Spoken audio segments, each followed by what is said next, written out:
5 children disappear in a house fire. No bones are found. No remains. Nothing. Fire investigators say the house didn't burn hot enough to destroy bodies, but the children are gone. Witnesses say they saw them after the fire alive in a car, driving away. Another night, another mile, another case that never closed. Tonight, the Sodder children. Maurice, 14. Martha, 12. Lewis, 9. Jenny, 8. Betty, 5. Fayetteville, West Virginia. December 25, 1945, Christmas night. Their house burned down. 9 people got out. 5 didn't, but no one ever found their bodies. This is what we know. December 24, 1945, Christmas Eve. The Sodder family lives on a rural property outside Fayetteville. George Sodder and his wife, Jenny, have 10 children. George is an Italian immigrant. He came to America in 1908, built a successful trucking business. The family is doing well. Their house is 2 stories. Wood frame, nothing fancy, but solid. That evening, the family celebrates Christmas. All 10 children are home. They open presents, eat dinner. Normal Christmas Eve. Around 10 p.m., George and Jenny send the younger children to bed. The older ones stay up a bit longer. Marion, 17, is the oldest still at home. She stays up late wrapping gifts. Around 12:30 a.m., she goes upstairs to bed. She notices something. The lights are still on downstairs. The front door is unlocked. The shades are up. She didn't lock up. Assumes one of her siblings will do it. She goes to sleep. December 25, 1945, 1 a.m., Jenny Sodder wakes up. The phone is ringing. She answers. A woman's voice. Unfamiliar, laughing, asking for someone who doesn't live there. Jenny says it's the wrong number. Hangs up. She hears something else. A thud on the roof. Then something rolling. She goes back to bed. 1:30 a.m. Jenny wakes again. She smells smoke. She gets up. The house is on fire. She screams. George wakes up. They run to get the children. The fire is in the center of the house, near the stairs. George and Jenny get her children out. Marion, 2 of the boys, 1 of the girls. They run outside. The house is burning fast. George tries to go back in. The fire is too intense. He can't get through. He runs to get a ladder. They keep 2 ladders near the house. Both are gone. He runs to his truck. He'll drive it to the house, use it to climb up. The truck won't start. It worked fine the day before. Now it's dead. He runs to the coal truck. Same thing. Won't start. A neighbor sees the fire, calls the fire department, or tries to. The line is busy. Another neighbor tries. No answer. Someone drives to the fire chief's house, 7 miles away. Bangs on the door. The chief isn't home. By the time firefighters arrive, it's 8 a.m. 7 hours after the fire started. The house is gone. Just ashes and foundation. George and Jenny stand there. For children with them. 5 still missing. Maurice, 14. Martha, 12. Lewis, 9. Jenny, 8. Betty, 5. All in the house when the fire started. All assumed dead. But no one found any bodies. Fire investigators arrived that morning. They examined the ruins. The house burned completely, but not everything was destroyed. Appliances are identifiable. Metal objects are intact. The investigators search for remains. Bones, teeth, anything. They find nothing. No trace of the 5 children. The fire chief says the fire burned hot enough to destroy the bodies completely. Cremated them. Left nothing behind. But George Sodder doesn't believe it. He ran a trucking business. He knows about fire. He knows about temperature. A house fire burns at around 1,400 degrees Fahrenheit. Human bones don't fully cremate until 1,800 to 2,000 degrees. Professional crematoriums take hours at high sustained heat. This house burned for maybe an hour, maybe 2. Not long enough, not hot enough. There should be something. Bone fragments, teeth, something, but there's nothing. George hires a private investigator.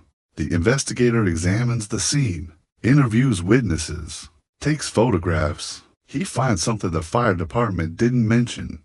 The fire started in the middle of the house, not near the electrical wiring, not near the coal stove, in the center, in an area with no obvious ignition source. The investigator also finds something else. The phone lines, cut, not burned, cut. Someone had climbed the pole and severed them. Before the fire, George reports this to police. They don't investigate further. Weeks pass. Tips start coming in. A woman in Charleston, West Virginia, 50 miles away. She sees the missing children in a car. Christmas Day, around noon. 5 children, in the back of a car, driven by a man and woman she didn't recognize. She's certain it was the Sodder children. Another witness, a motel owner, in Charleston that same day. He sees 4 children checking in with 2 adults. The children look scared. He asks if they're okay. The adults say they're fine. They leave early the next morning. The motel owner sees the missing person reports. He's certain those were the Sodder children. Another tip, a truck driver, passing through Fayetteville, Christmas Eve, around midnight. He sees a man throwing what looks like an incendiary device onto the Sodder roof. He doesn't stop, doesn't think much of it, until he hears about the fire. He reports it. Police don't follow up. George Sodder keeps investigating. He puts up a billboard on Route 16 with photos of the 5 missing children. $5,000 reward for information. The billboard stays up for decades. And this is where the story gets strange. A few months before the fire, a life insurance salesman visited George Sodder. George declined the policy. The salesman got angry. He told George something. Your house will go up in smoke, and your children will be destroyed. George thought it was just talk. An angry salesman. Nothing more. 2 months before the fire, George noticed something. Someone had been watching the house. A car would park down the road. Sit there watching. George approached once. The car drove away. A week before Christmas, George's 2 trucks were serviced. Both ran perfectly. Christmas night, neither would start. A mechanic examined them later. The wiring had been tampered with. Someone had cut the distributor. Deliberately. The ladders. George always kept 2 ladders near the house. Both were gone. Christmas night. They reappeared days later, at the bottom of an embankment. Thrown there. Someone had removed them. Before the fire, the phone call, 1 a.m. A woman laughing. Wrong number. Except phone records show no call. No record of anyone calling the Sodder house that night or that morning. But Jenny answered it. She's certain. In 1949, a woman contacted the Sodders. She'd been at a diner in South Carolina. She saw a girl, around 18 or 19. The girl looked exactly like Betty Sodder, who would have been 9 when she disappeared. The woman was certain. She tried to approach. The girl's companion pulled her away quickly. They left the diner. The woman never saw them again. In 1967, Jenny Sodder received a letter. No return address. Postmarked from Kentucky. Inside, a photograph. A young man, around 30 years old.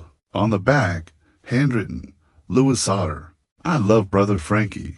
Ill boys. A90132 or 35. Louis was 9 when he disappeared. He'd be 31 in 1967. The photograph looked like him older but him. Jenny contacted police. They traced the postmark Kentucky. They investigated nothing. The photo was never explained. The letter never followed up. Theory 1. The children died in the fire. Their remains were completely destroyed. This is what the fire chief said. This is what the official report concluded. But it doesn't explain the lack of bones or teeth or any physical remains. Professional crematoriums at 2,000 degrees still leave bone fragments. This was a house fire. Lower temperature. Shorter duration. There should be something. Theory 2. The children were kidnapped, taken before the fire, or taken during the confusion. The fire was set to cover the crime.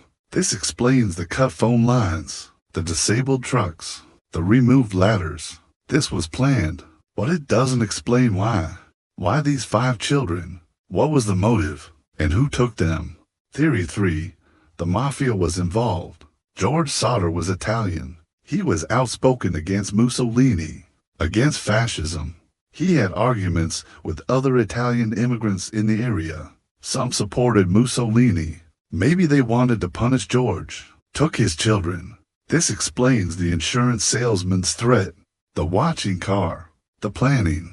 But it doesn't explain the sightings. If the mafia took them, why let them be seen? Why keep them alive? Theory 4. The children survived, got out of the house, were taken by someone, possibly someone they knew, raised under different identities. This explains the witness sightings, the photograph in 1967, the girl in the diner. But it doesn't explain the silence. If they're alive, why never contact the family? Why stay hidden? Theory 5. One child died. The other 4 were taken. The fire destroyed one body completely. The other 4 were kidnapped. This explains some of the physical evidence and some of the sightings, but not all of it. Every theory has holes. Every explanation leaves questions. George and Jenny Sodder never stopped searching. They investigated every tip, every sighting, every lead. George hired private detectives multiple times over the years. None found the children. Jenny kept their Christmas stockings, hung them every year, for decades. 5 stockings, always empty. In 1949, the Sodders had the fire site excavated. A bulldozer dug up the entire foundation. They sifted through everything, looking for remains. They found small bone fragments, sent them for analysis. The Smithsonian examined them. Not human, animal bones, probably from the family's meat supply. Destroyed in the fire. Still no trace of the children. In 1950, George and Jenny erected a billboard on Route 16. Photos of the 5 missing children. $5,000 reward. The billboard stayed up for 40 years. Tens of thousands of people saw it. No credible information came forward. In 1967, the photograph arrived. Louis Sodder. It was the last significant lead. Jenny wanted to investigate.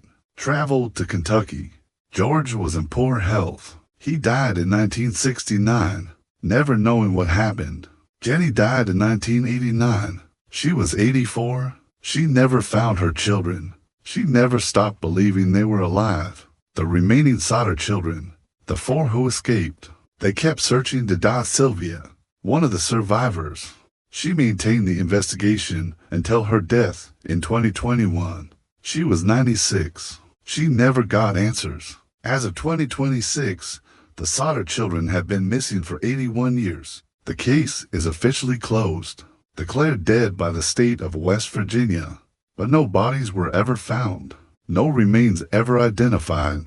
No death certificates ever issued based on physical evidence. The billboard on Route 16 is gone, taken down in the 1990s. But the story remains. In Fayetteville, in West Virginia, in true crime history, the house site is still there.